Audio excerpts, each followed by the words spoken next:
तो 8 साल बाद वापसी हुई है गुरु। नहीं समझे तो मैं समझाता हूं। दरअसल मुझे आज भी याद है, इन्फिनिक्स हॉट S3 का एक स्मार्टफोन था, उसमें लग के आया था प्रोसेसर मीडिटेक का। अरे नहीं नहीं नहीं नहीं, यही तो खेल था। यहाँ पे ये लोग क्वालकॉम स्नैपड्रैगन 430 प्रोसेसर लगाए थे, जो कि ये इन्फिनिक्स का सबसे लास्ट स्मार्टफोन था जो कि स्नैपड्रैगन प्रोसेसर के साथ आया था। इसके बाद बीते 8 साल में ये लोग भाई पूरा 60 गांठ बनाए थे मीडिटेक के साथ। डायमेंसिटी, मीडिटेक डायमेंसिटी, मतलब बीते 8 साल में एक भी स्मार्टफोन स्नैपड्रैगन प्रोसेसर के साथ लॉन्च नहीं किए गए। अब यहाँ पे 8 साल बाद में, ये समझिए एक डेकेड बाद, यहाँ पे ये लोग स्नैपड्रैगन प्रोसेसर के साथ पहला स्मार्टफोन लॉन्च करेंगे, Snapdragon 7S Gen 4 with Infinix note 60 pro. अब देखिए यहाँ पे इस स्मार्टफोन के बारे में अगर आप जानना चाहते हैं तो मेरे ख्याल से आप सही जगह पे आए यार। मतलब पूरी जानकारी मैं ए से लेकर जेड तक बताने वाला हूँ कि आखिर है एक ऐसा स्मार्टफोन, और सबसे बड़ी बात, इस प्राइस बढ़ने के दौर में इन्फिनिक्स वाले कहाँ पे अपना ये फोन स्टैंड करते हैं, कितना प्राइस लेकर आते हैं, और किन के लिए बेसिकली है ये स्मार्टफोन। वैसे चमक धमक तो है भाई, लाइट वाइट मैट्रिक्स लाइट लोग ऐड कर दिए हैं। हाँ, इंस्पिरेशन कह सकते हैं नथिंग वालों से।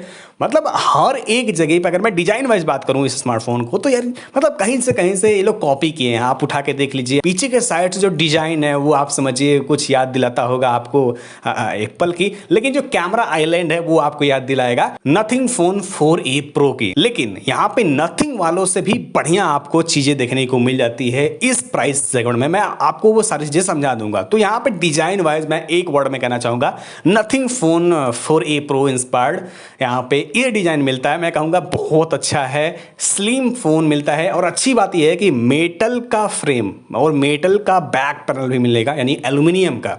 और आगे के साइड से गोरिल्ला ग्लास 7i का प्रोटेक्शन देखने को मिलेगा, जो कि मेरे ख्याल से तो बहुत अच्छा दिए हैं यार। इसके अलावा एक एडिशनल 1 टैप बटन ये लोग बता रहे हैं। अब इसके बहुत सारे काम हैं, मैं यहाँ पे स्क्रीनशॉट लगा देता हूँ, आप वीडियो पोस्ट करके पढ़ लीजिएगा। इसके बहुत सारे काम होने वाले हैं, आप कस्टमाइज कर सकते हैं। और पीछे के साइड जो मैट्रिक्स डिस्प्ले बताया जा रहा है, ये भी बहुत सारी खूबियों के साथ आएगा। इसका भी मैं यहाँ पे मैं स्क्रीनशॉट लगा देता हूँ, आप पढ़ लीजिएगा। वीडियो पोस्ट करके बताने लगूंगा, थोड़ा वीडियो लंबा हो जाएगा। तो यहाँ पे कुछ इस ढंग का होलिया डिजाइन लेकर आएगा। मैं कहूँगा कुछ तो सीखो यार, यहाँ पे सैमसंग वाले।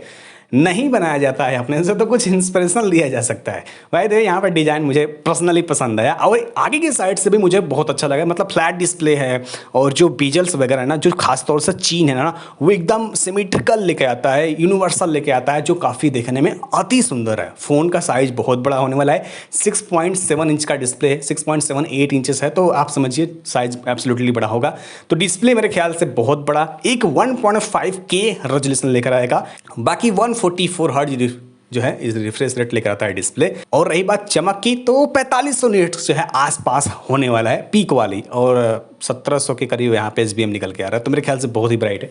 तो डिस्प्ले मानो या ना मानो, मतलब स्मूथनेस के तौर पे देखा जाए, कंटेंट वाचिंग 1.5K है, मस्त मक्खन, ये समझिए मैं खुश रहूँगा।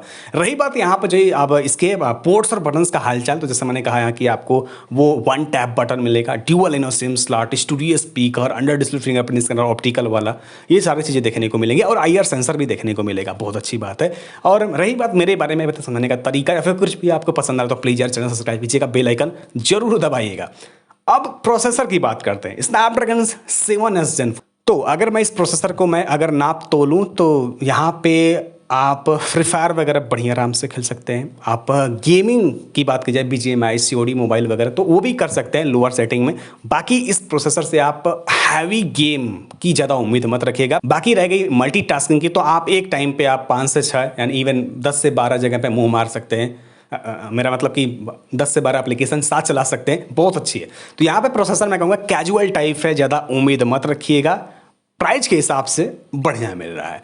प्रोसेसर का ढंग कुछ इस प्रकार से आप समझिएगा। रही बात यहाँ पे रैम रोम टाइप को लेकर, बहुत अच्छी बात है, आपको LPDDR5X वाला रैम टाइप बताया जा रहा है। और इधर कहीं दुख हो रहा है यार, मतलब UFS 2.2 स्टोरेज टाइप दे रहे हैं।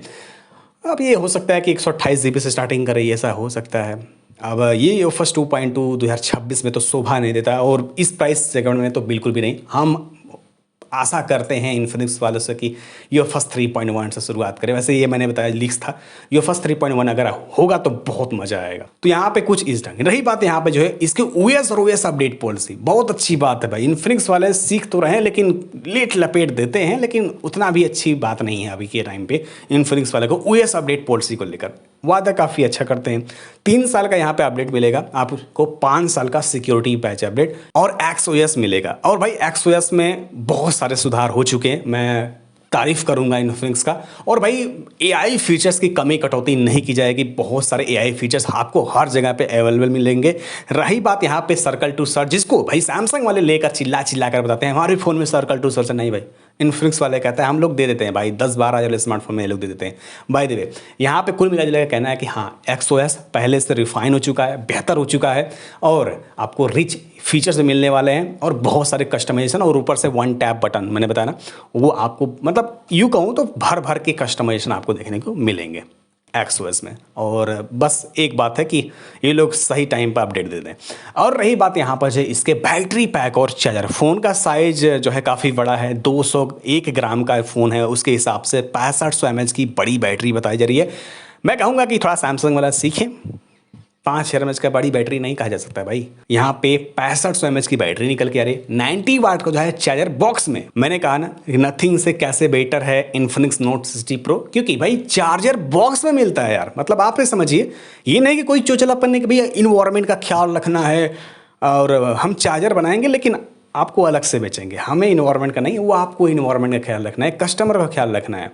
नहीं, ऐसा चोचलापन नहीं है, बॉक्स में मिलेगा चार्जर और इसके अलावा 90 वाट को भी मिलेगा और साथ में 30 वाट का वायरलेस चार्जिंग सपोर्ट ये फ़ोन देने वाला है। ये काफ़ी अच्छी बात है, मतलब प्राइस पॉइंट के हिसाब से बहुत अच्छी बात है।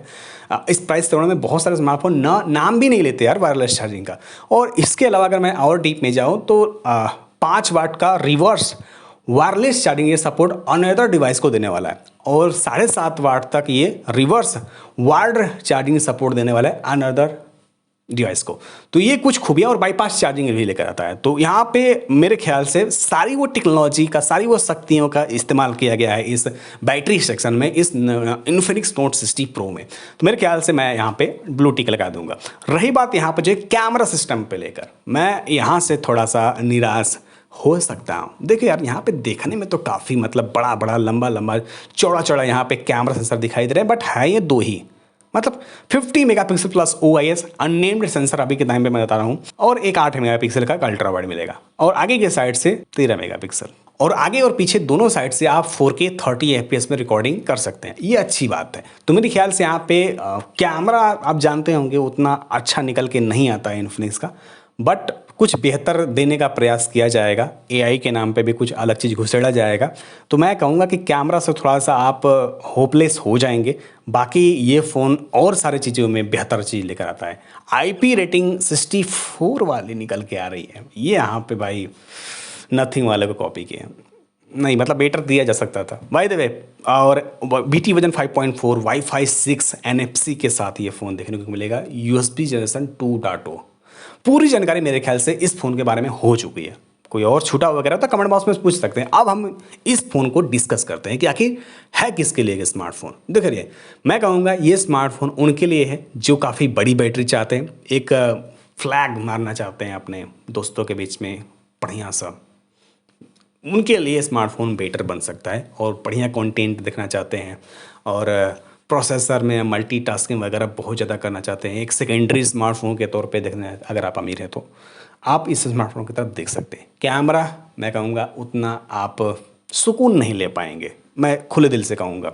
बाकी ये फ़ोन कितने का आएगा, मैं कहूँगा ये फ़ोन आप समझिए 27,000 रुपये के आसपास या फिर 28 अंडर 30,000 ही आप समझिए ये स्मार्टफोन लॉन्च होगा। आप 30,000 रुपये में इस स्मार्टफोन की तरफ क्या आप देखेंगे, सवाल आपका ये है मुझसे। तो मैं कहूँगा थोड़ा सा मैं सोचूंगा, क्योंकि ये फ़ोन की बात की जाए तो मुझे बस बैटरी बढ़िया मिल रही है, डिस्प्ले अच्छा मिल रहा है, मैं अपने नज़रिए से बात कर रहा हूँ, बाकी कुछ मुझे खास देखने को नहीं मिला। हाँ, प्रोसेसर इस टाइम पे भी मैं कहूँगा बहुत अच्छा है। IP रेटिंग और वो सारी चीज़ें मुझे काफ़ी अच्छा दे देते हैं। Realme P4 Pro वगैरह वगैरह स्मार्टफोन Realme के बहुत सारे आते हैं, IP रेटिंग बढ़िया मिल जाती है, तो मैं उनकी तरफ देख सकता हूँ। और कैमरे के कि एंगल से मैं इस स्मार्टफोन को देखूंगा तो मैं कहूँगा नहीं, मैं इस स्मार्टफोन को सीधे स्किप कर सकता हूँ। पूरी जानकारी यहाँ पे इस स्मार्टफोन के बारे में हो चुकी है, डिस्कस कर लिए, प्राइस कितना होगा, हाँ लॉन्च अप्रैल में ही होगा, और क्या क्या मिलेगा वो सारी जानकारी, और उम्मीद है कि सेटिस्फाइड वगैरह भी। और फिर भी आपके दिमाग में कोई और सवाल वगैरह होंगे कमेंट बॉक्स में जरूर लिखिएगा। तब तक के लिए जय हिंद, जय भारत, साइनिंग आउट।